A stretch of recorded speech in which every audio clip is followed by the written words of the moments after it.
Yeah, I'm going to start with the inception of the Beatles. Yeah, let's remind people how that started and then go for it. And by the way, Mark, I looked up that book. Okay, two things. I looked up the book, obviously, that you two were just talking about. And I thought, gosh, if it's on sale for £33, 33 pence in Britain, I wonder what it's for. What is that, like $50 in the United States? 66? No, it was on sale for $33.33. Ah, interesting touch. Yeah. So they just kept it, although now it's on sale, so it's not quite that much anymore. It's all numbers, Cara. It's all numbers. It's all numbers, right? It's part of their hexcraft to deceive. It is. And I also looked up this magician that you two know about that I don't know about. What's his name? Oh, Crowley? Brown. No. He's a popular. He's on YouTube now. What's his name? He's the guy who did the experiment and whether or not people would remember. Darren Brown. Darren Brown. Okay. Yeah. Then I had to go look that up. I had to go find. Cara, Darren Brown is doing a UK tour next month. Oh yeah. I'm going to see him in Oxford. He's coming to my hometown. He's going to be in London as well. So if you want to go and see his show and find out what he's all about, you can go and see him live. All right. I'll find him because he's kind of scary. Actually, he's very creepy, very unsettling. But something about me keeps drawing me back to his shows. So I don't know what's going on there. Okay, here we go. Now we're in the patron portion. Dun, da, da, da. Hello, everybody. Now, welcome to the second hour of my interview with Mike Williams and Mark Devlin. And this is really special because now we're going to hone in on everybody's favorite topic, which is the Beatles. Okay, we can't not do it because it is such a huge part of our psyche. It is a huge part of our psyche. These four people who turned the world upside down. Yeah. So what I'm going to ask Mark and Mike to do is sort of remind us about the inception of the Beatles, take us up to 1966, and then they have so much to say about their evidence that it's really not even a question anymore. Number one, it's not a question anymore as to whether or not Paul McCartney is actually Paul McCartney. So, guys, who wants to take us to the beginning of the Beatles? Well, I can start it if you will. Exactly. Is that okay, Mark? Yeah, sure. Just a real quick overview, Cara. As we know, the Beatles hit the scene in 1963. They started as essentially just a rock and roll band playing in England. Also spent a lot of time in Germany, and then they were discovered, if you will, by Brian Epstein. And Brian Epstein owned a small record store, and he took an interest in the Beatles. And he then proceeded to try to get the Beatles signed to a major label. The first label they went to, Decca, turned him down, allegedly. And then he wound up with EMI. From there, the Beatles, their first couple of albums, they came out with songs that some of the songs were Lennon and McCartney compositions, but they did a lot of cover music. And as their albums progressed, they got more and more away from, in fact, they got completely away from cover music, and then the compositions on the albums were all Lennon and McCartney for all intents and purposes. And then Epstein died when he was 32 years old, right before his 33rd birthday. We'd maybe talk about that a little bit. And it was very interesting. After Brian Epstein died, that's pretty much when a lot of things, in my view, started to change for the Beatles. And, of course, then the whole Paul is dead conspiracy kicked in, where the biological Paul McCartney, allegedly died based upon researchers that are looking into this. In 1966, the dates vary. Some will say September 11th, 1966. Some will say November 11th. And then we have some researchers that will say that the date was even prior to September, that they believe it might have been August. And then when that happened, after the Revolver album, Sgt. Pepper was released, and then we got a completely new view of the Beatles, optically, the way they looked, the visual aspects of it, and also the music. It was really now an introduction into the psychedelic era. And then, of course, the Beatles broke up. The last album to be released was Let It Be. during the Let It Be sessions, and that was released in 1970. So from the standpoint of the Beatles, their tenure on a timeline, we can say from 1963 to 1970. So it was only 7 years. Right. So in that 7 years, if we take a look at what the Beatles, what their influence was on a societal level, on a cultural level, it was absolutely stunning when we think about it. So McCartney, or the person playing Paul McCartney, played a big part in The Summer of Love, in the Monterey concert. That involved the CIA for sure, and it was really the introduction of LSD at that point, and he played a part in that, according to the book, The Memoirs of Billy Shears, and we can get into that a little bit so people can understand what that book is about. But the point being is that at the end of the day, the Beatles were a huge influence on society, the way people dress, the way people look, the advent of people picking up a guitar and wanting to be in a band, wanting to be a rock star, wanting to be like the Beatles, and so on. And if you take a look today at many of the bands that are in place, they will tell you that a major influence was the Beatles. You know, many bands will still say this, and for all intents and purposes, the Beatles haven't been around in 47 years, since 1970, yet their influence still runs very, very high. So, tremendously influential in the music scene, in entertainment, and in our society and our culture. Yes, you can't underestimate their impact, can you? No. Yeah. Mark? Well, yeah, let me just add to that by referring back to my earlier comment about how cultural creation gets done and how lifetime actors are used. And a lifetime actor, by the way, it's a phrase that was coined by the author and researcher Joseph Atwill, who wrote the book Caesar's Messiah and many others. And it was invented to convey the idea of somebody that is put out there in the public eye, and they're given a profile and they're thought of as one thing, whether it's a rock star, whether it's a Hollywood actor or a television presenter or a sports star or a politician, anyone that everyone has heard of that has become a household name. But when you do the digging into their background and their affiliations and their associations, you come to discover that they're actually playing a role, this lifetime actor role, and they're put out there to, again, change culture, change societal values. That's what a lifetime actor is. So when I first started looking into all this stuff and this whole subject area, I came to understand that any fad, any trend, any movement which affects the perceptions and the belief systems and the consciousness of large numbers of people has been placed there on purpose, because these things don't happen by accident.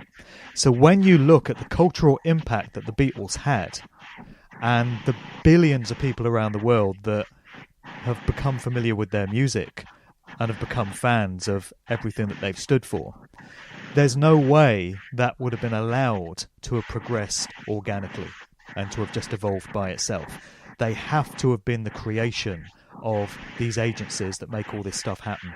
And the same thing can be said of the Rolling Stones, who of course were the Beatles' main rivals, and they were pitted as the kind of antithesis to the Beatles. So when the Beatles first came out, as Mike said, they were very clean cut, they were very kind of full of wholesome values, and they were a nice kind of group that your mum would like and your auntie would like. This is before the big switch in their music around about 1966, when everything went psychedelic and a bit weird and a bit experimental. But when they first came out, that's what they were all about. Whereas the Rolling Stones were always marketed as a rougher, edgier version of the Beatles. So if the Beatles were a bit too squeaky clean for you, then you had the Rolling Stones. But the point is, both these groups were created, both these groups were controlled, and in actual fact, they were all good friends. So the Beatles used to hang out with the Rolling Stones. They would go to each other's houses and do drugs together.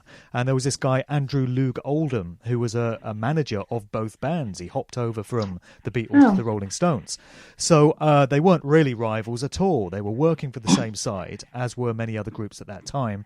And it just would not have been left to chance that they became the massive phenomenon that they did. When we get into the whole thing... Yeah, sorry. Sorry, go ahead. No, go ahead. I was going to say, when we get into the whole thing about Paul McCartney, which I know we're just about to, You know, so often it's easier to explain a situation and to convey what it's all about by stating what it isn't. So you state it in the apophatic.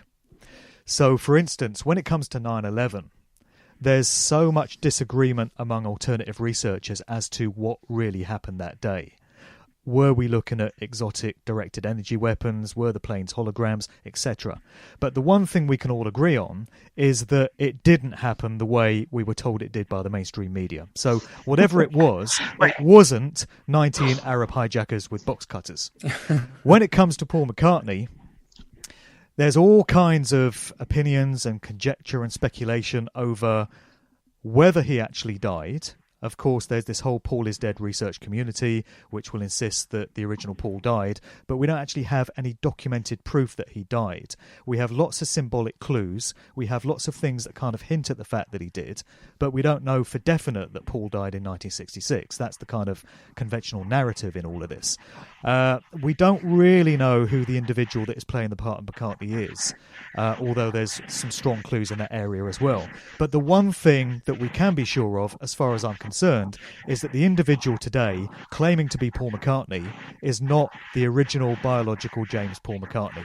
So as far as I'm concerned, you start from there. And really, I refer to this whole thing as not PID, but PAP, which is Paul ain't Paul. So you can go a long way by stating what isn't the case. And what isn't the case is that this guy is not Paul McCartney. I have to say I have an advantage maybe on some of the listeners right now, because I have heard some of the arguments that you guys have made within the last year or so. I have to say I agree with you. I don't know that it hasn't been proved, Mark, but hey, you're a clean researcher, and you have to say, look, it is what it is right now, and I can't say for sure. So, okay, so let's start at 1966 then. Possibly September 11th, maybe August. I don't know. What happened? Okay, well, what happened? So the story goes that he left the studio that evening, and he got into his car, and he had a tiff. Now, some researchers will say that the argument he had was with John Lennon, and others will say that no, Lennon was in Paris. He had an argument with Brian Epstein over song allocations for the next album. So I guess perhaps he was annoyed that he had to write so many songs in X period of time, and so that kind of bothered him. So he got in the car. It was bad weather. It was raining, and he picked up a hitchhiker along the way. And then there was a car accident, and it was a very, very bad car accident. And the way the story goes is that he was decapitated in the car accident. And that September 11th is the date that is assigned. It's primarily, and I should be fair about this, it's assigned by the book, The Memoirs of Billy Shears, which is a very interesting book because even though the author is Tom Harriet, the book is in the first person, and the first person who's telling you the story is a person who claims that his name is William Wallace Shepard, or Bill Shepard. And he claims to be the guy that's been playing Paul McCartney for the last 50 years. Yeah. He's the one that has the main contract. So that's the story. And what then happened was they had to come up with a replacement. And why they had to come up with a replacement, well, those stories kind of vary also. Some will say that they did it because the Beatles were so important to so many young people that to come out and talk about the loss of Paul McCartney would just be devastating to the fan base. And of course, the other side, maybe the more cynical part of it, which is more where I'm leaning, is that, well, they did it for a reason, because it was going to be a new phase of what the Beatles were going to bring to the table.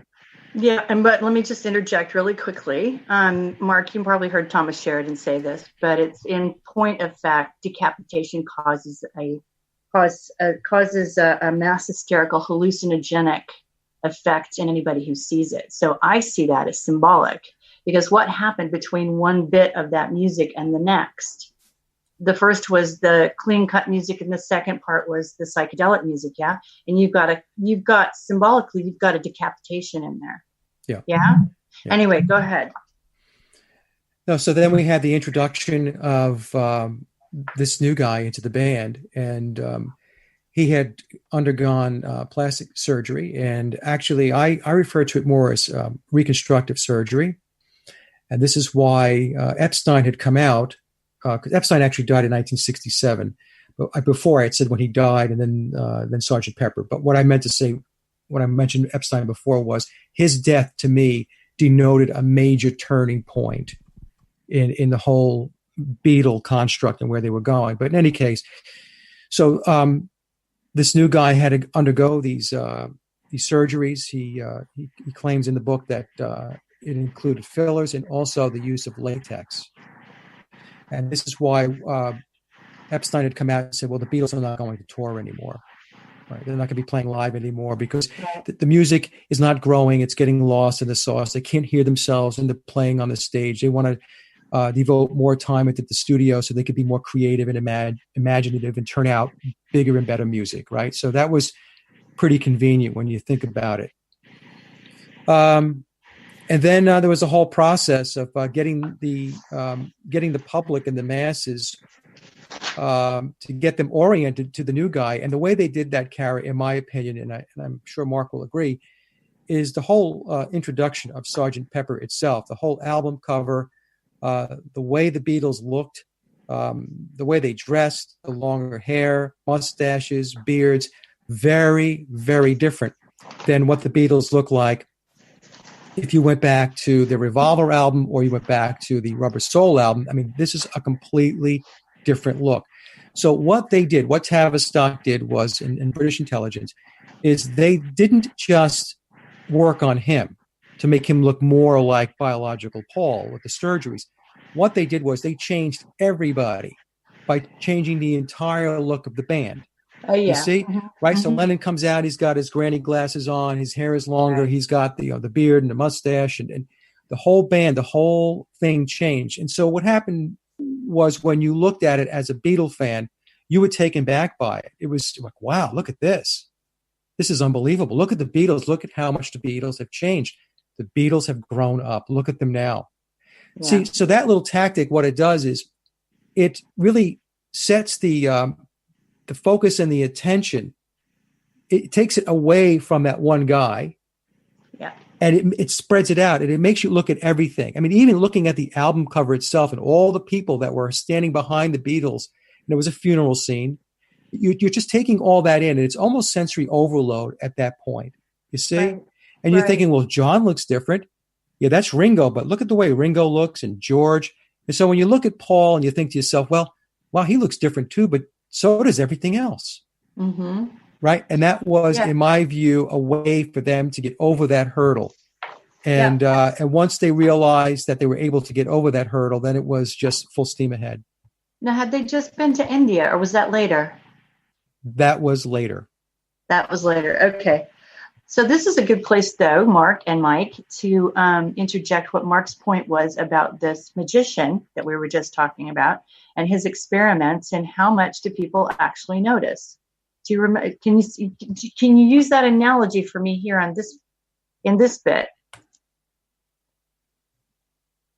Are you on mute, Mark? Yeah, you're on mute, babe.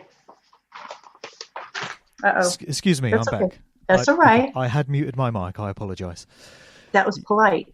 Yeah, so this ties in with what Mike was just saying about the changing appearance of the Beatles on the Sgt. Pepper album, because I think to a certain extent, the human mind fills in blanks where it finds them. I know a psychologist or an anthropologist could explain it better, but people were so used to seeing the four Beatles together that when you see John, George and Ringo, your mind automatically expects to see Paul right there in the fourth place. And it's not really going to scrutinise his features too much when it just expects to see Paul there. It's going to go, oh, there's Paul. So I think this is how they were able to get it past so many people in those early days, because nobody was expecting this switch, this psy-op to be foisted on them. But this does tie into this sequence from the illusionist Darren Brown, which appeared on his Channel 4 TV show a few years ago. And I've mentioned this in some of my public talks to help make the point about the replacement of Paul. So he's doing this experiment, and he's out in the street in London. And he's stopping passers-by. He's got a big map of London with him. He's stopping passers-by and asking them if they can give him directions to this particular address. So he starts off with this girl, and he says, "Oh, excuse me, I'm trying to find this address." And she starts looking at the map, and she's saying, "Oh, you go here, and you turn left here." And while she's chatting to him, he's got a couple of accomplices who are carrying a great big painting, and they're coming out of this building. And they come between the two of them. They say, "Excuse me, coming through, coming through." And while the girl's not looking, Derren Brown very niftily jumps behind the painting and he swaps places with one of the guys that was carrying it. And one of the guys that was carrying it has a map, identical to Derren Brown's map, and he then jumps into his place. And when the girl looks up from her map, she hasn't noticed that it's no longer Derren Brown that she's talking to, but a different guy altogether. And he tries this same trick with 2 or 3 other people, and in each case he swaps with somebody that looks less and less like him, to the point that the last time he does it, he swaps with a woman. And the person that he's speaking to for the directions looks up and doesn't twig that they're now speaking to a woman, whereas before they were speaking to a man. And there's a couple of very interesting things that he says at the end of this sequence. He says, first of all, one of the addresses that he's asking for directions to is St. Paul's Cathedral. Mm-hmm. Could that be a little clue? Then the other thing that he says is, I'm sure that wouldn't have worked so well if I was, for instance, a world-famous rock star. And this, to me, hints at some kind of inside knowledge on the part of Derren Brown as to the switch that took place with McCartney. And it wouldn't surprise me at all if Derren Brown is working for MI6, purely because of his prominent role out there in culture and the fact that he's a mind control expert and he's an occultist and he's right there in the public eye. I think he's doing a bit of work behind the scenes. But that, to me, was a very revealing sketch on his show. Very revealing about people and how they operate. Exactly. And I think it's important that we know that. And I think one of the guys he switched with was a black man. I believe it was, yeah. For God's sake. And the person had just, she didn't snap that. Anyway. Yeah, because thank you. The person is expecting to see the same guy there that she started talking to. Why would she expect any different? So for Beatles fans in the 1960s, why would they expect anything other than Paul standing there with the others? It wasn't until some years later that this whole theory gained a lot of prominence. Well, first of all, it was 1969, 2 years on from Sgt. Pepper. But it's only in relatively recent times that large numbers of us are now looking into this whole McCartney replacement thing. Before we launch into this book, and I really do want to launch into this book because it sounds amazing, and you've got so much material to discuss from both of you having read it and analyzed it and thought about it. Do you know the game that people have been playing for decades now? Which is your favorite Beatle?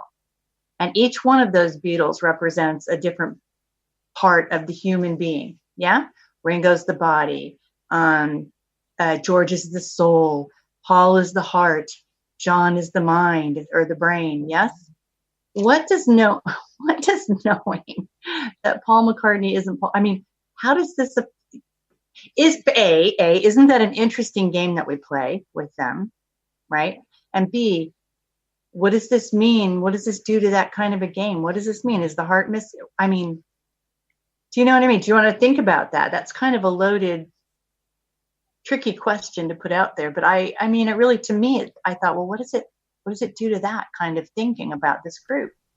Well, I don't think it does too much for most people because many people do not believe that he was replaced, right? So they still carry on. What does it do if you're a Mason, though, in charge of the project? What does it say? Do you know what I mean?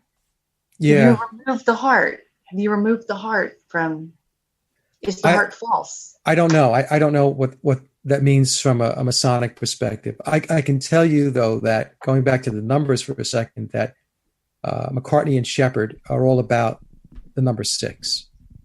So the number 6 in the way the Masons use the number 6 from a magic perspective, it has to do with fooling, tricking, or deceiving. It's hexcraft, right? So, Yeah. so the whole McCartney thing, it's all about the sixes, and I know that we don't have enough time to ever get into that in this show, but I just want to let the audience know. Just trust me that they're into this magic and they're into their numbers, and so they're using the number 6, they're using the number 66, and they're using the number 666 all around the Beatles, and specifically around the character of Paul McCartney. Right. Okay. So what are they doing with that? Well, what they're doing with it is they're using their hexcraft or their magic in order to enchant. And well, what do you mean, Mike? They're enchanting. What they're doing is they're steering the consciousness. They're steering the path of the minds of the population down a certain path in a certain direction. This is what they do. I mean, all this social engineering is all about taking the mass consciousness and walking them down a road you want them to walk down. Right. And this is what they did with the Beatles, and the main cog in that wheel was Paul McCartney. And we'll call him Billy Shears, I guess, for lack of what his real surname is. And Billy Shears, the replacement from 1967 on, he was, in my view, a handler inside the band, and he was directing the ship. He was the guy that was in control. And in fact, he'll say in the book, for those folks that want to read the memoirs of Billy Shears, that the entire concept of Sgt. Pepper, everything about the album, everything, not just the songs, but the way the album was put together, the design, the colors. In fact, the entire album is Masonic from A to Z. It was all him. It was all him. Yeah. Right. Okay. So yeah, that's the name of the book. It's Memoirs of Billy Shears. Yes. The Memoirs of Billy Shears. Yeah. The Memoirs of Billy Shears. And if you have seen Sgt. Pepper at all, you know that they introduced Billy Shears in a big musical way. They just flat out say it, introducing Billy Shears. So, right. The second song, right. With a little help from my friends. Exactly. Yeah. So the questions that I have, as you guys are kind of walking us through what you think we need to know about this book and the timeline that's put out in this book, are what came to me was, why do you think so many of the other bands feel the need to confess that Paul is dead in their music? Why do you think they all sort of added bits to try to give the game away? Why did everybody have to do that? Number one, okay. And also, many of us, like me, don't, and I'm not immersed in this investigation. It's like you guys are. There was Billy Shepherd. I know you're going to talk about who that ends up being. But then you have this sort of line that goes from a character called Phil Akrill to Vivian Stanshall, British character. I have no idea. I don't know who that is. Mm-hmm. To McCartney. Yep. Yeah. So help us sort of know that path as well, if you would. Did you want to take that, Mark, or you want me to take it?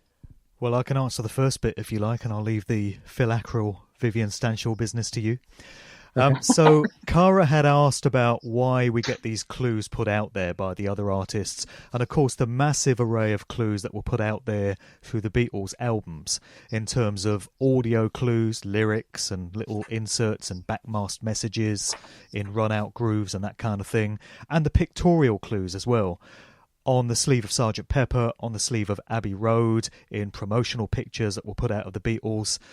So many of these things seem to be conveying the idea that McCartney has been replaced. It's no longer Paul. And actually, most of the clues convey the idea that Paul is dead. I mentioned earlier that we don't actually have any documentary proof or evidence that Paul is dead, but certainly the clues all point that way. And the reason from my research why clues are put out there in this way is because the controllers of these industries, the occultists that I spoke of earlier, feel the need to communicate to us, the general public, what it is they're doing. And they do it in very cryptic ways, in very symbolic ways.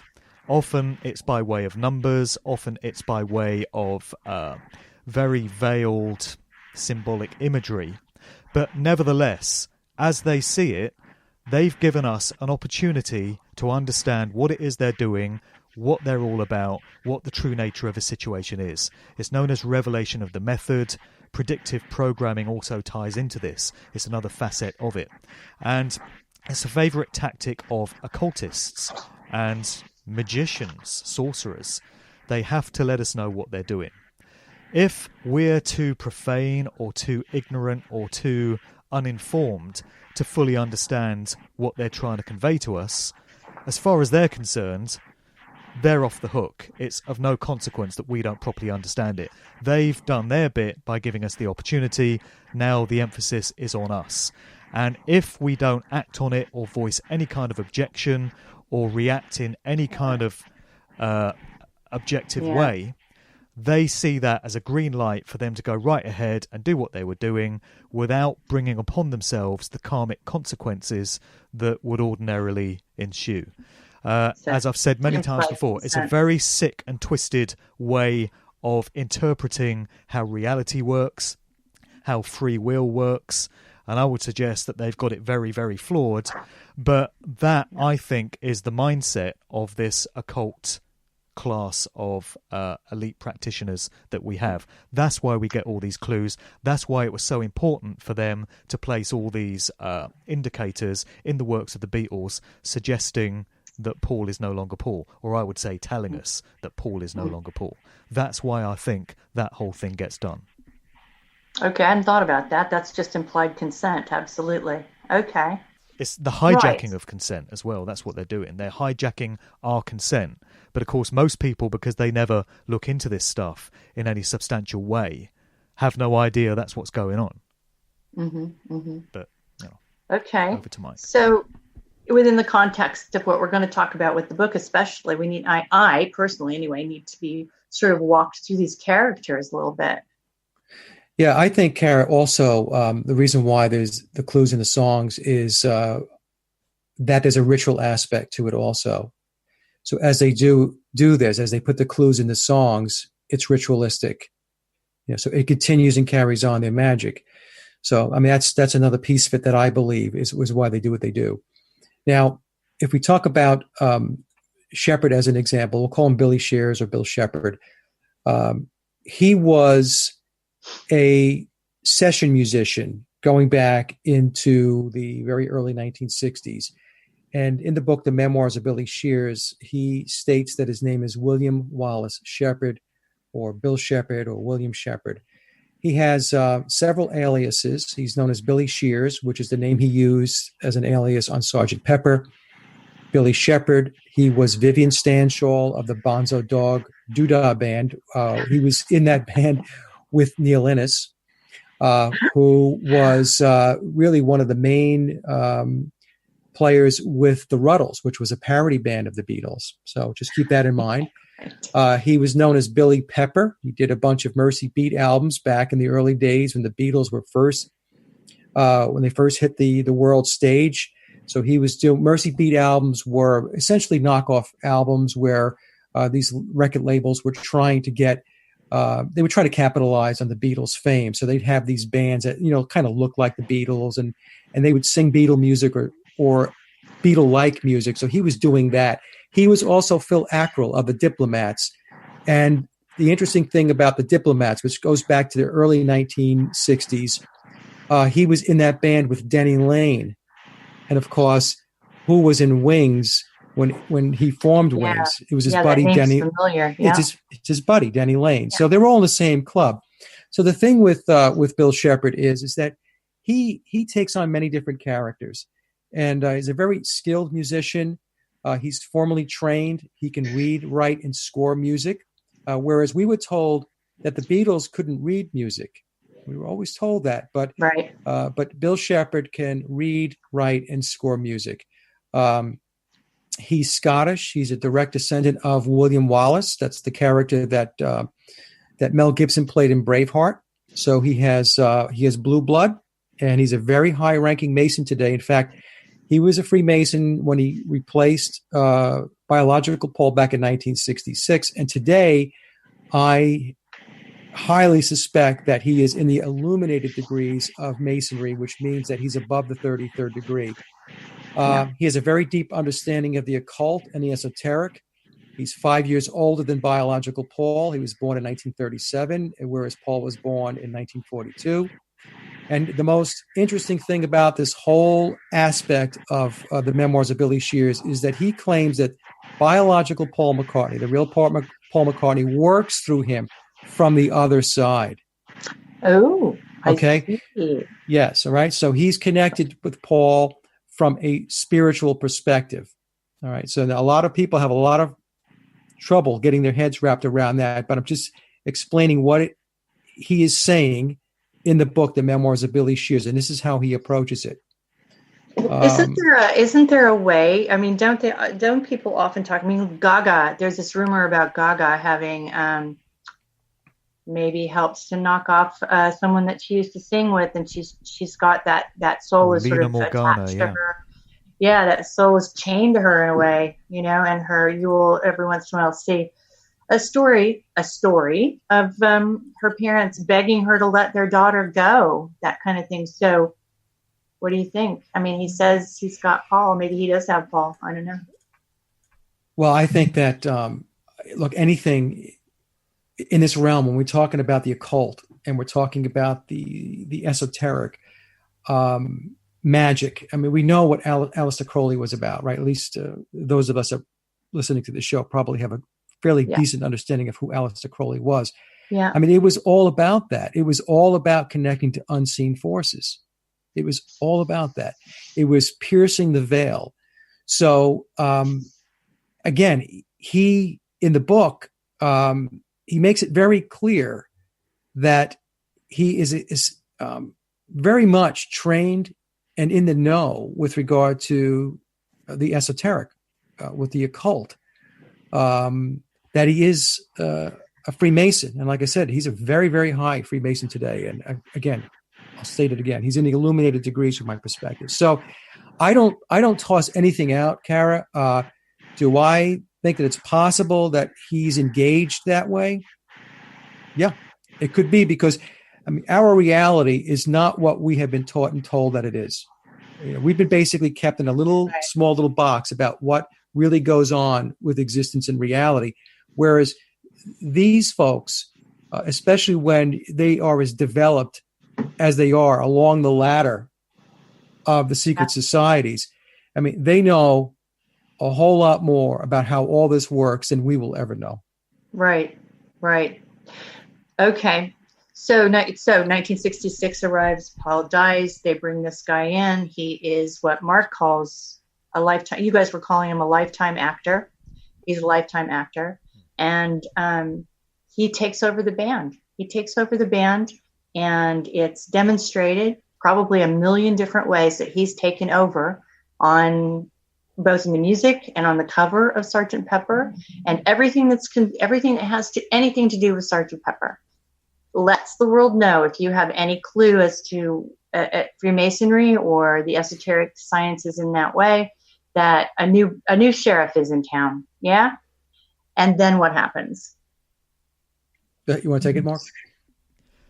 I'll let you continue, Mike, but I just want to throw in at this point that although you mentioned earlier that Billy Shepherd got the full-time contract to replace Paul, I know that you agree with me on this. There would appear to have been more than one replacement. So if the waters weren't muddied enough already, now we have this additional element, which is, I think most researchers into this area would probably concur, that there has been more than one Fall, as they're known. So Fall is the name that's been given to the replacement, fake Paul or faux Paul. But although there's been this full-time guy, there would appear to have been a few others that have stepped into the role from time to time as well. And it was the photo montage that you put together, Mike, a while back that really opened my eyes to that. And I've got to say that the more I look into this whole area of research, the more bloody confused and befuddled I become. It's the ultimate mindfuck. It really is. Because I've become Paul blind. So I now look at lots and lots of pictures of McCartney, And I can no longer tell whether it's biological Paul, full-time replacement Fall, or one of the part-time Falls. It completely blows my mind. So I thought I would throw that into the mix, because anyone that thinks this is a clear-cut, easy-to-understand area of research, you really have no clue how deep this rabbit hole goes. So I think you would agree with me that there's been more than one Fall. Oh, absolutely. There's more than one Paul and or Fall. And that's why I had put the montage together, the collage together, Cara, as Mark had said, because when I was going through this, I said, what happens is we are shown Paul McCartney, or the person playing Paul McCartney. It's basically in isolation. We see him on TV, or we see him in a magazine, or whatever, and we look at him, we say, oh, that's Paul McCartney, Mm-hmm. But then when you take the pictures over time and you put them next to each other, this is not the same person going along the timeline. In some cases, it is the same person. You can see that they very much look alike. Other times, they don't look anything at all like the picture you just looked at. Right. So the way it's explained in the book is that Bill Shepherd has the full-time gig. He has the full-time contract. So he's the guy that, he most of the time he's playing the character of Paul McCartney. But there are times when he's not. And, when are those times? People ask me that all the time. I say, well, perhaps when he was getting a facelift, or he was getting fillers, or perhaps he just needed a break. He just needed a vacation, some time away. And so somebody else filled in from a cameo perspective or whatever. So, but Mark is absolutely right. It's not just, biological Paul, and then all we see from 1966, or we'll say 67, Pepper on, is just Bill Shepherd. That's not the case. It's mostly Bill Shepherd, but there are other times and instances when we're looking at the media, pictures and video, where it's not him, it's somebody else, another lookalike. So going back to what I was saying before, he took over the helm of the Beatles, and he did that by actually meeting with John Lennon, with Brian Epstein, and he explained that in order for him to do this, that he was going to lead the Beatles going forward. And according to the book, Lennon caves in because he's under duress, that his childhood friend, his bandmate, his buddy is dead. And so he just says, fine, you do it. Go knock yourself out.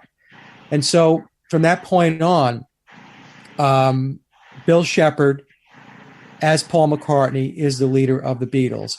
And this is why, even in later years, we see a bunch of goofy stuff going on, where he does a lot of revisionist types of history about the Beatles, about even he wanted to change the credits for the song title, for the song titles, right? So if you had, as an example, we'll pick Sgt. Pepper, where it says McCartney, Lennon and McCartney.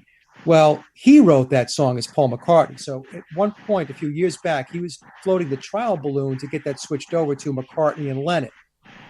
So A Day in a Life, as an example, was mostly John Lennon, although McCartney or Bill Shepherd wrote the middle part of it. Let's just say it's a Lennon song for the most part. That's okay, Lennon and McCartney, because Lennon was the primary songwriter for A Day in a Life. But anything else, like Let It Be, which was credited as a Paul McCartney song, he wanted to say McCartney and Lennon. So he was doing things like this. So what he was doing, in my view, was he was trying to put in his mind, the proper light on who did what. And this whole thing where it was a joint ventureship, and it was this the story that we've all been sold on over the years, that it was John Lennon and Paul McCartney and John Lennon, it was 50-50 and so on. That ended in 1967 with the release of Sgt. Pepper. It was no longer that. Yeah. Okay. Yeah. In fact, in the book, he even says that he had spent so much time in the studio on Sgt. Pepper and working it that he re-recorded tracks that were recorded by the other Beatles. He erased their tracks, and then he played the instruments, right? He redid the tracks. Mm-hmm. So a lot of people are going to be like, "Well, you got to be kidding me!" But that's what he states that he did in the book, and so we see this type of behavior. We see a very different character, a very different personality emerge from 1967 on. And if people are really honest with themselves, they should be able to acknowledge the fact that the guy that was doing talk shows and interviews post 1967 to this day is a guy that he comes across as very arrogant. Yeah. Right. He's very arrogant. And that's because he, in his mind and within the secret societies, in other words, within his community of Freemasonry and the Illuminati, he has established himself as a major league player. I mean, he was knighted by the Queen twice. I thought it was once, and then Mark told me on a show that we did together that twice. He's been around the block twice or being knighted. Yeah. So that's it. So what happened was this guy, the Beatles became his band, and he was steering the ship. And it's not to say that it was easy for him, because in the book he states that he had a lot of ongoing friction with the other Beatles. That he essentially had a love-hate relationship with John Lennon. There were days when Lennon couldn't deal with him and would be nasty toward him, and there were other days when they got on okay. There was apparently a lot of animosity with George Harrison. We can see that especially during the Let It Be sessions, but even beyond that, in the solo career, there's interviews where, especially in the 1980s, where George doesn't have a whole lot of nice things to say about him. And this starts to get kind of interesting, because you're thinking to yourself, well, if they were childhood friends, why would you be talking about each other the way you're talking about each other? Why would you be unloading and dumping on each other? You know, I understand that sometimes you have a falling out, but I don't know. Something just didn't smell right. And so when you go back and you take a look at it now. Sorry to interrupt. I think the other smoking gun there is McCartney's reaction to the news of John Lennon's death. You can get that video on YouTube. And as you said, these guys were supposed to have been childhood friends that have shared this wonderful, life-changing adventure together. And John Lennon gets taken out in this horrific burst of violence very suddenly. And the reaction from Paul just doesn't ring true for somebody. As he was chewing gum, Mark. Yeah. He just says it's a drag. It's a drag. It's a drag. Okay, guys, I just paused it for a second. Let me walk away for 30 seconds. I'll be right back. Okay. Yeah, I don't want to eat into your time, Mark. So just let me know. No worries, man. I mean, you tell this story better than me. There's a couple of points I want to make, but other than that, you know this story inside out. I bet you thought you'd never be doing another interview on this. I told you when I did your show that I wasn't going to do anymore because I didn't want to be known as the Polish dead guy. You know, you're becoming you Harriet's sort of surrogate. Yeah, surrogate speaker. By the way, you know, he sent me an email and he said to me, Mike, maybe I shared this with you. He said, "Okay, so look, I'm not a Mormon anymore." He said he's not a Mormon anymore, but he said to me, he says now, but I can't talk about the Masonic aspect of it. So what he was saying was, I left LDS, but I'm still a Freemason. That's what he was telling me. So you know, we nailed it on that one, and maybe because more people were listening to the shows and they were saying to him, you know, okay, no, it's fine. Okay, go ahead. We're talking about Tom Harriet. I had to go to the bathroom so bad. Okay, no problem. You ready? Yeah. Off we go. Okay. Thanks. Anyway, Mark, what were you saying? What was I saying? We were talking about when Lennon got the news. The news of John's death, and also there's video footage of McCartney. Got to put the commas in there. Speaking to reporters upon the news of George Harrison's death as well. I think he comes up a country lane in his Range Rover and gets out and speaks to these reporters. And again, looking at that footage, which anyone can get on YouTube, it doesn't ring true to me as an authentic reaction from somebody that has been through this amazing history as part of this group. In fact, he had like 2 or 3 interviews after that where he tried to put himself in a better light, because he knew when he got interviewed coming out of, I guess, a hotel or some building, that was such a poor performance. That later on he went on other shows and he was, you know, throwing softball questions about, so, you know, how did you really feel when John was assassinated? And then he went into this whole other, kind of persona about how much it was, it was just troubling him, and it was just so destructive to him personally and all that stuff. So, yeah, it's really weird. Hey, how about this David Blaine event? You're familiar with that, right? Yeah, I'm familiar with it. Yeah, tell the story, This Mark. David Blaine event in London, Cara, I don't know if you know this one, but this was going back to early 2000s, I think, like 2001, 2002, something like that. David Blaine was over in the UK. He was doing this endurance stunt where he was being suspended in this glass cube over the River Thames. And there was this big crowd that had gathered beneath him. And a bunch of reporters suddenly realised that in among the crowd was Paul McCartney, who'd come for a night out. And so they approached him to try and get some quotes from him. And they said he appeared drunk and he was very aggressive towards the reporters. And they said, what are you doing here? And he's quoted as having said, "I've come out to see this stupid C word," referring to Blaine. And he then got into an altercation with a reporter that tried to take his photograph, and he's said to have started shoving him around. And he then started swearing at everyone in sight, fired his driver on the spot, and then sort of stormed off in a huff. And I think what we were seeing there was a little bit of the true nature of this individual who was probably sick and tired of having to keep up the pretense of being Paul McCartney, the nice guy, all of this stuff, And it was just a little bit of his narcissistic, arrogant, sociopathic nature bleeding through. Maybe he'd had a drink and he was off his guard, but I think that event was quite telling. I think so too. And I do, all through the narratives that I've heard from you guys about this, I think about the bifurcation of everybody in his life, his children. How did they're just basically already set up to dissociate, aren't they? Living that kind of a lie all the time. Do you know what I mean? It's a very Illuminati, kind of setup that they're already that they're born into this thing that they can't, that's an absolute illusion, that there's a crack between reality and public persona. I don't know. Anyway, it's an interesting thing to think about, this having to live with that kind of thing. And I think even the most dedicated psychopath might have a problem after a while. This is the kind of thing that you're evidencing here with Paul firing his driver. Well, I think that's why that's why I think the book was written, and it's because how could you go all this time? I don't care what the benefits are, the material wealth, and everything else. You still have this ego, right? And you have written all the songs since 1967, and everybody thinks that a guy that was replaced or died wrote the songs, right? Mm-hmm. And so after a while, you start thinking to yourself, well, okay, I'm 80 years old. That's how old he is today. He's 5 years old in a biological Paul. So you're 80 years old, and you don't have a lot of runway left. And you're thinking to yourself, well, who the hell's going to know who Bill Shepherd is?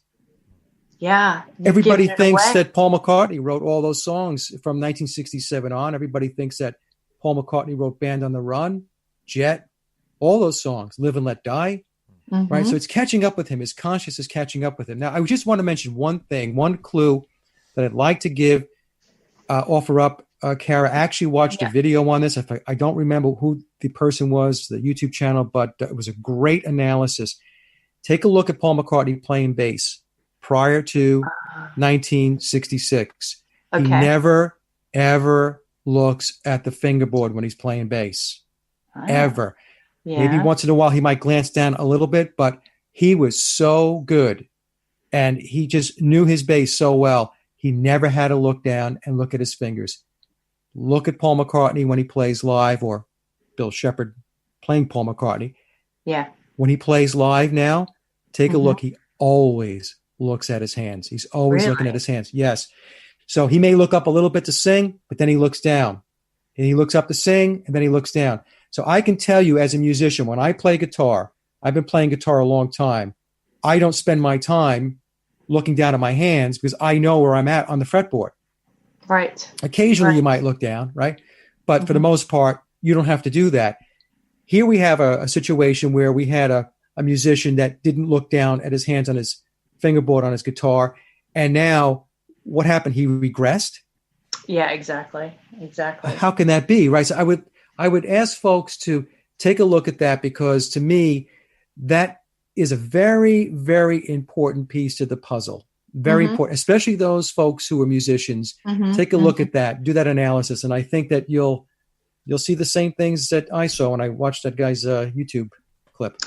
Now, can I ask you guys, because right now what we're talking about is what this guy, his state of being on the planet right now after living alive for 50 years and, and being perhaps extraordinarily talented as Billy Shears, but no one's ever going to know that. I mean, this is like a lifetime denied, this is, it's an interesting esoteric crime in many, many, many ways, not just against Paul McCartney, but it's a self-inflicted esoteric crime as well that Billy Shears inflicted on himself by denying his own incarnation in a way. Okay. But what I was thinking was, I never had the sense, even if all the Illuminati and clued up types did, that Paul McCartney was the leader of the Beatles. I think the world thought that John Lennon was the leader of that band and never stopped thinking that. That's what was portrayed to us, that Lennon was the leader of the band, because it started when Lennon was with the Quarrymen way back in the 1950s, and then Paul McCartney came on board, and then McCartney introduced George Harrison, and then they had become the Silver Beatles, and then they became the Beatles, and so on. But that is for public consumption. That's a story that's sold for public consumption. Inside, what was really going on was the guy that was really at the helm was Bill Shepherd, playing the part of Paul McCartney. He was a handler. That's how I look at it. The Beatles always had handlers, but they weren't in the band. They weren't in the band writing the music. So when Shepherd came on board, he was now integrated into the very fabric of the songwriting as a handler. That was he's part of the four guys now. Right. So another thing, though, I'm just curious about this. Ringo Starr's the only one who didn't have some sort of assassination attempt perpetrated against him, right? Why was Lennon shot then? What was going on there? George Harrison, didn't he have at least one attempt at killing him with a knife? Yeah, in his Friar Park. Yeah, his Friar Park estate, yeah. Yeah, so is that wrapped? It's got to be wrapped up in this, guys. It's got to have something to do with this. We'll let Mark take that, yeah. Okay. Yeah. Well, yeah, there's all kinds of theories as to why John Lennon was taken out. He certainly had become a thorn in the side of the establishment of his day, particularly the Nixon administration that had tried to get him deported from the US many times. He was an anti-war activist and civil rights activist and stuff, and he was obviously upsetting some very powerful people with his messages. And I certainly think that Lennon is somebody that went off script in his post-Beatles years. I think when he was a part of the Beatles, he was very controlled. He did what was required of him. It wouldn't surprise me if he was under mind control. When he hooked up with Yoko Ono, many researchers think that she was some kind of mind control handler, and that wouldn't surprise me at all. But then you've got the interesting paradox of him coming out with all this amazingly conscious music in his solo years and making all these incredibly powerful statements and spiritual statements through his solo music. So, that's just an enigma in its own right. It wouldn't surprise me if him being taken out was connected in some way to the McCartney replacement. Maybe it was some method of damage limitation. Same thing with George. So you had this guy that broke into his Friar Park home in Henley-on-Thames in, I think it was the night before New Year's Eve, 1999. And he was badly stabbed. This assailant he had this altercation with him on the stairs, and George was badly stabbed up, went into hospital. He was dead within 2 years. He died in late 2001. And it was pretty much that attack that killed him. He succumbed to cancer, but, he was a goner from that point on. So, again, it wouldn't surprise me if that attack was intended to take him out in 1999, and it may well have been connected to knowledge of the McCartney affair. I think Ringo is somebody that has played the game, that knows how to keep his head down, and certainly in more recent years you've seen this apparent strong friendship between McCartney and Ringo. So when the 8 Days a Week film came out, the Ron Hardy film recently, you had McCartney and Ringo doing interviews together, reminiscing on the old days, Which is so weird to see them together. Because Paul wasn't there in the early days. And he's making talking it up. about all these Beatles memories, which he doesn't actually have. So that's crazy. And you've got this story that has been floating around for so long now, where Ringo is supposed to have come out and admitted that McCartney was replaced and spilt the beans. Yeah, I keep seeing that. Yeah, and it's a fake story. It's this story. Is it a fake story? Through the Hollywood Inquirer. And everyone keeps quoting it as if, oh my God, here's revelation at last from Ringo that this thing took place. And I think that is an exercise in disinformation that was deliberately put out there to make researchers such as us look a bit crazy and a bit stupid when it can be shown to be a hoax story. But there was a genuine interview in 2011 where Ringo spoke to the UK's Daily Mail. And during the course of the interview, he says twice, "I'm the last remaining Beatle." What a strange thing to say. If Paul is still around, why would Ringo say, "I'm the last remaining Beatle"? So that's a genuine story, which kind of has gone under the radar of most people. Okay, we've only got about 5 minutes, so I'm going to throw in one word. Heather. Heathergate. Heather. No, Heather, the one that was married to... Heather Mills, yeah. Oh, Heathergate? Is that what you said, Heathergate? Heathergate, yeah. Oh, I didn't realize it had one of those already. Okay, Heathergate. Let me just say that when this life of mine is over, and the day when I get to leave my body and go wherever it is I'm going next, if I have the opportunity to be omniscient and know everything there is to know, the first question that I will ask is, was Paul replaced and who was he? Because this whole thing perplexes me so much. That is the one mystery above all others that I want answered. And if there was one wish that I could have fulfilled in this lifetime, it would be to get hold of Heather Mills's box of evidence. Yeah, that's all I want to say. The black box. I want that box. She's got the box, right? So what's the story, guys? People don't know Heathergate necessarily. Well, I'll give you my perspective on it real quick. I think there's one of two scenarios with Heather Mills. It's either that she didn't know when she married him, and then she found out. Okay, so that's one scenario. The other scenario is that she did know when they got married, and she used her knowledge or knowing that he was an imposter as leverage against him when the marriage went south. Because there were a lot of stories about them battling all the time. They were fighting all the time. Yeah. So those are the two scenarios. So either way, that whole thing that went down, Heather Mills either did know or eventually found out that he is not Paul McCartney, that she was married to Bill Shepherd. Yeah, and I keep saying, well, do you think that's what happened? I think, that's probably, I think she discovered it wasn't Paul. She married the guy thinking he was. That seems the most plausible scenario to me. Yeah, I don't think he would have married somebody who already was in the know. I mean, if he had married somebody who was already in the know, then she would have been part of the game, and they'd probably still be married. Well, Linda knew. Linda Eastman. Linda knew. Linda was his handler, yeah? Linda was a handler, was she not? This is what I'm reading. I don't know. I mean, she comes from a very wealthy family, and so the story goes in Nick Collestrom's book that she had said to him, he had taken a fancy to her, and one thing led to another, and she said, well, I know who you are, and I know who you are not. Because Linda Eastman was taking a lot of photographs of bands and artists and so on. That's what she was doing. So, and the Beatles were in that, they were in that portfolio of pictures that she was taking. So, in my view, he had children with her, 3 kids plus, the oldest that was child was with her. That was right. Yeah. He adopted, I think. And so, look, you just don't have that kind of life with those, 4 children. I think it's 4 or 5, and your spouse is just unknowing. So she definitely knew. She knew. Now, the one thing I want to say before we wrap it up is that Paul McCartney kind of looks like he's melting right now, doesn't he? Does he not? I mean, it's just kind of too much plastic surgery, I guess, huh? All the stuff all the fillers and everything else now it's just, it can't, the skin has lost its elasticity, right? So it's all starting to sag now. And if you take a look at pictures of him today, you take a look at pictures of him when he was Vivian Stanshall, before Viv Stanshall had the surgery actually changed him, he's starting to look more and more like, what Bill Shepherd actually looks like. That's right. Okay. All right. So let's make sure we do this. Mike, what do you want them to know about how to get a hold of you, how to see your stuff? All you need to do is go to my hub website. It's Sage of Quay, Quay, sageofquay.com. And from there, you can go to my radio shows, my blog, Twitter, Mixcloud, and all that stuff. So very simple. One-stop shop.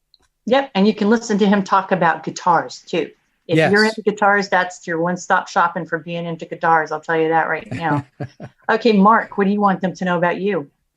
Well, Cara, let me just very quickly make a couple of points before we go off. I know we're limited in time, but I just wanted to make the point that this whole McCartney replacement could not have taken place without the full complicity of military intelligence and other aspects of the establishment. You know, the police, the judiciary, MI6 or MI5, sorry, are the British intelligence agency that are supposed to vet anyone that comes into contact with the royal family. So the Queen knighted McCartney in 1997, there would have to have been a full background check done on the guy. So even if it had been possible for this switch to have taken place in the 60s and for it to have gone under the radar, that is the point at which it should have been discovered that there are some anomalies and he's not necessarily who we're told he is. So it just smacks to me of the whole thing being a military intelligence operation, and any kind of scrutiny that would ordinarily have been applied to this guy has been negated because that's who's in charge of this show. The other point I wanted to make is that I would not be surprised if we get disclosure about this whole replacement affair when this guy, Shepherd 4, dies. So he's 80 years of age. How long has he got? 10, 15 years tops. Right. This is a personal opinion. Yeah. Many others may well disagree, but I'm thinking of what we got with the Jimmy Savile affair, where we only found out about his true nature after he had died. And there have been a whole bunch of paedophile British MPs and lords that we've only found out about after they've died in terms of what they were really into. So I would not be surprised if we get this shock headline in a few years after Fall has passed that states, oh my God, we've just realised that this wasn't Paul McCartney.